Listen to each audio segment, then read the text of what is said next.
Dostlar, bugündən etibarən mən sizə çox sadə şəkildə izah edəcəyim biznes və marketinq üzrə videolar çəkmək istəyirəm. Əgər bu videolar uğurlu olarsa və sizin də marağınıza səbəb olarsa, bu tipli videolar tez-tez mən tərəfindən çəkiləcək. İlk video formatda olan mövzumuz məhz amortizasiyanın nə olduğu haqqında olacaq və bu videonu mən Gülər üzərindən sizə təqdim edəcəm.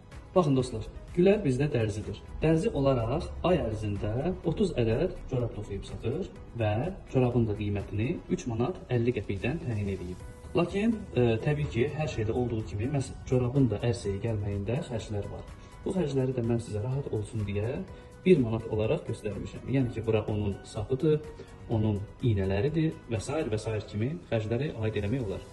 Axırda qalan 3 manat 50 qəpikdən xeyir, cəmsi 2 manat 50 qəpik təşkil edir. Gülər, günlərin bir günü görür ki, onun toxumaq üçün, yəni corab toxumaq üçün iynələri sıradan çıxır və mütləq dərəcədə əlavə bir xərc kimi toxumaq üçün iynələr alınmalıdır. İnternetdə araşdırıb baxıb görür ki, ona lazım olan iynələrin qiyməti 50 manat kimi qiymətləndirilir. Gülər çox ağıllı qızdır. Belə olan halda xərclədiyi 50 manatı mütləq dərəcədə çıxarmalıdır. Və düşünüb daşınır ki, xərclədiyi 50 manatı məhz 1 il ərzində, yəni 12 ay ərzində çıxarmalıdır. Gülər müəyyən edir ki, 50 manatı biz 12 ay müddətində bölsək, hər ay üzrə cəmsi 4 manat 15 qəpik düşəcək.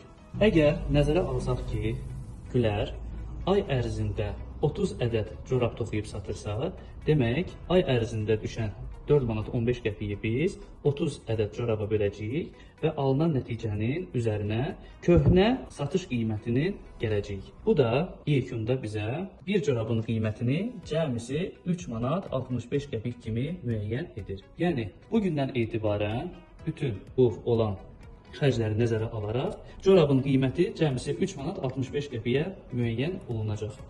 Bununla da Gülər 1 il ərzində xərclədiyi bu toxuma iynəsinə 50 manatını çox rahat surətdə 3 manat 65 qəpiyə corabın birini satmaqla çıxaracaq. Məhz buna da amortizasiya deyilir. Bu tipli videoların çox olmağını istəyirsinizsə, mütləq dərəcədə şərhdə yazın ki, bəyəndim və bu tipli videoları çox rahat bax bu tərzdə mən sizə çəkib göstərim.